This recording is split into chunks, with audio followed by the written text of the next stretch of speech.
ਤਾਂ ਜੀ ਦੋਸਤੋ ਕਿਵੇਂ ਹੋ ਸਾਰੇ। ਮੈਂ ਸਕਾਰ ਸਾਰੇ ਠੀਕ ਹੋਗੇ ਤੇ ਮੈਂ ਤੁਹਾਡਾ ਸਭ ਦਾ ਸਵਾਗਤ ਕਰਦਾ ਸਾਡੇ ਇਸ YouTube ਚੈਨਲ ਸਟੱਡੀ ਮੰਤਰਾ ਤੇ। ਤਾਂ ਹਾਂਜੀ ਅੱਜ ਦੀ ਵੀਡੀਓ 'ਚ ਆਪਾਂ ਤੁਹਾਨੂੰ ਜਿਹੜਾ 10ਵੀਂ 8ਵੀਂ ਤੇ 12ਵੀਂ ਦਾ ਜਮਾਤਾ ਜਿਹੜਾ ਕਿ ਸਰਟੀਫਿਕੇਟ ਹੈਗਾ ਅਸਲ ਸਰਟੀਫਿਕੇਟ DMC ਯਾਨੀ ਕਿ ਉਹ ਆਨਲਾਈਨ ਡਾਊਨਲੋਡ ਕਰਨੀ ਅੱਜ ਦੀ ਵੀਡੀਓ 'ਚ ਸਿਖਾਉਣ ਵਾਲੇ ਹਾਂ। ਤਾਂ ਹਾਂਜੀ ਵੀਡੀਓ ਨੂੰ ਪੂਰੀ ਐਂਡ ਤੱਕ ਵੇਖਿਓ। ਤੁਸੀਂ ਆਪਣੀ 8ਵੀਂ 10ਵੀਂ ਅਤੇ 12ਵੀਂ ਦੀ ਜਿਹੜੀ ਕਿ DMC ਹੈਗੀ ਯਾਨੀ ਕਿ ਅਸਲ ਸਰਟੀਫਿਕੇਟ ਹੈਗਾ ਆ ਕਿਸੇ ਵੀ ਸਾਲ ਦਾ ਉਹ ਇਸ ਵੀਡੀਓ 'ਚ ਡਾਊਨਲੋਡ ਕਰ ਸਕਦੇ ਹੋ। ਤਾਂ ਹਾਂਜੀ ਵੀਡੀਓ ਨੂੰ ਪੂਰੀ ਐਂਡ ਤੱਕ ਵੇਖਣਾ। ਆਪਾਂ ਤੁਹਾਨੂੰ ਜਿਹੜਾ ਕਿ ਤੁਹਾਡਾ ਸਰਟੀਫਿਕੇਟ ਆ ਕੱਢਣ ਦੀ ਪੂਰੀ ਪ੍ਰਕਿਰਿਆ ਇਸ ਵੀਡੀਓ ਵਿੱਚ ਦੱਸ ਦਿੱਤੀ ਹੈ। ਤਾਂ ਹਾਂਜੀ ਸ਼ੁਰੂ ਕਰਦੇ ਹਾਂ ਦੀ ਵੀਡੀਓ ਨੂੰ। ਵੀਡੀਓ ਵਿੱਚ ਅੱਗੇ ਵਧਣ ਤੋਂ ਪਹਿਲਾਂ ਕਿਰਪਾ ਕਰਕੇ ਸਾਡੇ ਚੈਨਲ ਨੂੰ ਜ਼ਰੂਰ ਸਬਸਕ੍ਰਾਈਬ ਕਰ ਲਿਓ ਤੇ ਵੀਡੀਓ ਲਾਈਕ ਤੇ ਸ਼ੇਅਰ ਕਰ ਦਿਓ। ਇਸ ਨਾਲ ਸਾਨੂੰ ਅੱਗੇ ਹੋਰ ਵੀਡੀਓ ਬਣਾਉਣ 'ਚ ਬਹੁਤ ਮਦਦ ਮਿਲਦੀ ਹੈ ਅਤੇ ਮੋਟੀਵੇਸ਼ਨ ਮਿਲਦੀ ਹੈ। ਤਾਂ ਹਾਂਜੀ ਸ਼ੁਰੂ ਕਰਦੇ ਹਾਂ ਦੀ ਵੀਡੀਓ। ਤਾਂ ਹਾਂਜੀ ਸਭ ਤੋਂ ਪਹਿਲਾਂ ਤੁਸੀਂ ਕੀ ਕਰਨਾ ਹੈਗਾ, ਪਲੇ ਸਟੋਰ ਐਪ ਨੂੰ ਜਿਹੜਾ ਕਿ ਓਪਨ ਕਰ ਲੈਣਾ ਹੈਗਾ। ਉਸ ਤੋਂ ਬਾਅਦ ਸਰਚ ਕਰਨਾ ਹੈਗਾ, ਤੁਸੀਂ ਸਰਚ ਬਾਕਸ ਦੇ ਉੱਪਰ ਕਲਿੱਕ ਕਰਕੇ ਸਰਚ ਕਰਨਾ ਹੈਗਾ ਆ ਡੀਜੀਲੋਕਰ ਸਰਚ ਕਰ ਲਿਓ ਤੇ ਆਪਣਾ ਸਰਚ ਦੇ ਉੱਪਰ ਕਲਿੱਕ ਕਰ ਦਿਓ। ਜੇਕਰ ਤੁਹਾਡੇ ਜਿਹੜਾ ਕਿ ਡੀਜੀਲੋਕਰ ਡਾਊਨਲੋਡ ਹੈਗਾ ਆ ਤਾਂ ਡਾਊਨਲੋਡ ਕਰ ਲਿਓ, ਨਹੀਂ ਤਾਂ ਅਪਡੇਟ ਮੰਗ ਰਿਹਾ ਹੋਵੇਗਾ ਤਾਂ ਹਾਂਜੀ ਆਪਾਂ ਅਪਡੇਟ ਆ ਜਿਹੜੀ ਕਿ ਕਰ ਲੈਂਦੇ ਹਾਂ। ਤਾਂ ਜੀ ਹੁਣ ਆਪਾਂ ਜਿਹੜਾ ਕਿ ਡੀਜੀਲੋਕਰ ਐਪ ਹੈਗਾ ਉਹ ਅਪਡੇਟ ਕਰ ਲਿਆ ਹੈਗਾ ਆ ਤੇ ਓਪਨ ਦਾ ਜਿਹੜਾ ਕਿ ਟੈਬ ਆ ਉਹ ਨਿਕਲ ਕੇ ਆ ਰਿਹਾ ਹੈਗਾ ਆਪਣੇ ਕੋਲ। ਤਾਂ ਹਾਂਜੀ ਓਪਨ ਤੇ ਕਲਿੱਕ ਕਰਦੇ ਹਾਂ ਆਪਾਂ। ਤਾਂ ਜੋ ਓਪਨ ਤੇ ਕਲਿੱਕ ਕਰਦੇ ਸਾਰੀ ਤੁਹਾਡੇ ਜਿਹੜਾ ਕਿ ਡੀਜੀਲੋਕਰ ਐਪ ਹੈਗਾ ਉਹ ਖੁੱਲ੍ਹਣਾ ਸ਼ੁਰੂ ਹੋ ਜਾਵੇਗਾ। ਤੁਸੀਂ ਜਿਹੜਾ ਕਿ ਆਪਣੀ ਆਈਡੀ ਨੂੰ ਜਿਹੜਾ ਕਿ ਲੌਗਇਨ ਕਰ ਲੈਣਾ ਹੈਗਾ ਆਧਾਰ ਕਾਰਡ ਦੇ ਨਾਲ।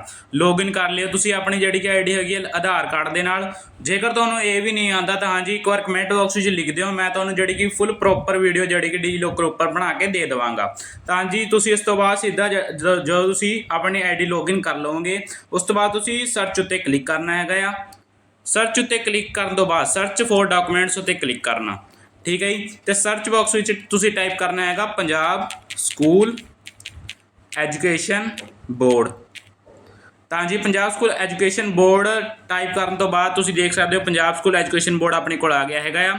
ਕਲਾਸ 12th ਦੀ ਮਾਰਕਸ਼ੀਟ, ਕਲਾਸ 10th ਦੀ ਮਾਰਕਸ਼ੀਟ ਤੇ ਜਿਹੜਾ ਕਿ ਮਾਈਗ੍ਰੇਸ਼ਨ ਸਰਟੀਫਿਕੇਟ ਹੈਗਾ ਕਲਾਸ 12th ਦਾ ਤੇ 5ਵੀਂ ਦੀ ਜਿਹੜੀ ਕਿ ਮਾਰਕਸ਼ੀਟ ਹੈਗੀ ਹੈ ਤੇ 8ਵੀਂ ਦੀ। ਇਹ 1 to IX ਯਾਨੀ ਕਿ 9ਵੀਂ ਜਿਹੜੀ ਕਿ 8ਵੀਂ ਕਲਾਸ ਦੀ ਹੈਗੀ ਆ, ਠੀਕ ਹੈ ਜੀ। ਇਹ ਜਿਹੜਾ ਕਿ ਸਭ ਤੋਂ ਲਾਸਟ ਵਿੱਚ ਹੈਗਾ 5ਵੇਂ ਨੰਬਰ ਤੇ ਜਿਹੜੀ ਕਿ 8ਵੀਂ ਕਲਾਸ ਦਾ ਸਰਟੀਫਿਕੇਟ ਦੀ ਹੈਗੀ ਆ। ਆਪਾਂ ਤੁਹਾਨੂੰ ਜਿਹੜਾ ਕਿ ਐਗਜ਼ਾਮਪਲ ਦੇ ਤੌਰ ਤੇ ਆਪਾਂ ਤੁਹਾਨੂੰ ਜਿਹੜਾ ਕਿ ਆਪਣਾ 10ਵੀਂ ਦਾ ਜਿਹੜਾ ਕਿ ਸਰਟੀਫਿਕੇਟ ਹੈਗਾ ਆ ਉਹ ਇੱਕ ਵਾਰ ਕੱਢ ਕੇ ਦਿਖਾ ਦਿੰਦੇ ਹਾਂ। ਤਾਂ ਹਾਂਜੀ 10ਵੀਂ ਦਾ ਸਰਟੀਫਿਕੇਟ ਜਿਹੜਾ ਕਿ ਲੈਣ ਲਈ ਤੁਸੀਂ ਕਲਾਸ X ਮਾਰਕਸ਼ੀਟ ਉੱਤੇ ਕਲਿੱਕ ਕਰਨਾ ਹੈਗਾ ਆ।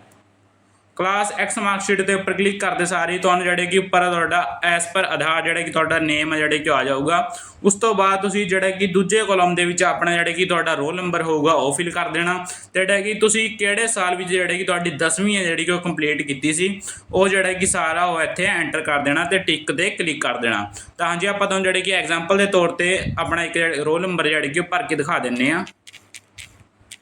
10 ਨੰਬਰ ਆ ਤੁਹਾਡੇ ਜਿਹੜਾ ਕਿ ਕੁੱਲ ਜਿਹੜਾ ਕਿ ਰੋਲ ਨੰਬਰ ਹੁੰਦਾ ਹੈਗਾ। ਉਸ ਤੋਂ ਬਾਅਦ ਤੁਸੀਂ ਕੋਈ ਵੀ ਜਿਹੜੇ ਕਿ ਸਾਲ ਉੱਤੇ ਕਲਿੱਕ ਕਰਦੇ ਹੋ ਜਿਹੜੇ ਤੁਸੀਂ ਸਾਲ ਵਿੱਚ ਜਿਹੜੇ ਕਿ 10ਵੀਂ ਜਿਹੜੇ ਕਿ ਯਾਨੀ ਕਿ ਕੋਈ ਵੀ ਆ।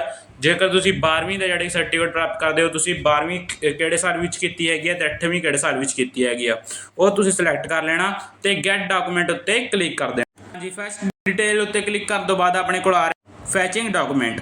ਤਾਂ ਜੀ ਦੇਖ ਸਕਦੇ ਹੋ ਤੁਸੀਂ ਫੈਚਿੰਗ ਹੈ ਜਿਹੜੀ ਕੰਪਲੀਟ ਹੋ ਚੁੱਕੀ ਹੈ। ਇਹ ਕੀ ਦੇ ਰਿਹਾ ਨਾ ਆਪਾਂ ਨੂੰ ਯੋਰ ਡਾਕੂਮੈਂਟ ਹੈ ਨਾਓ ਅਵੇਲੇਬਲ, ਠੀਕ ਹੈ ਜੀ। ਇਹ ਲਿਖਿਆ ਆ ਗਿਆ ਹੈਗਾ ਆਪਣੇ ਕੋਲ। ਤੁਸੀਂ ਦੇਖ ਸਕਦੇ ਹੋ ਮੈਂ ਆਪਣੀ 5ਵੀਂ ਦੀ ਜਿਹੜੀ ਮਾਰਕਸ਼ੀਟ ਹੈਗੀ ਆ ਤੇ ਇੱਕ 8ਵੀਂ ਦੀ ਮਾਰਕਸ਼ੀਟ ਤੇ 10ਵੀਂ ਮਾਰਕਸ਼ੀਟ ਜਿਹੜੀ ਕਿ ਉਹ ਪ੍ਰਾਪਤ ਕੀਤੀ ਹੋਈ ਆ। ਸਿੰਪਲੀ ਤੁਸੀਂ ਜਿਹੜਾ ਕਿ 10ਵੀਂ ਮਾਰਕਸ਼ੀਟ ਵਾਲੇ ਆਪਸ਼ਨ ਤੇ ਕਲਿੱਕ ਕਰਨਾ ਤੇ ਤੁਹਾਡੀ ਜਿਹੜੀ ਕਿ ਮਾਰਕਸ਼ੀਟ ਆ ਉਹ ਖੁੱਲ੍ਹ ਕੇ ਆ ਜਾਊਗੀ। ਤਾਂ ਜੀ ਆਪਾਂ ਤੁਹਾਨੂੰ ਕਰਕੇ ਦਿਖਾ ਦਿੰਦੇ ਹਾਂ ਇੱਕ ਵਾਰ। ਇਹ ਦੇਖ ਸਕਦੇ ਤੁਸੀਂ ਇੱਕ ਵਾਰ ਆਪਣੀ ਕਲਾਸ 10 ਦੀ ਮਾਰਕਸ਼ੀਟ 'ਤੇ ਕਲਿੱਕ ਕਰ ਲੈਣਾ।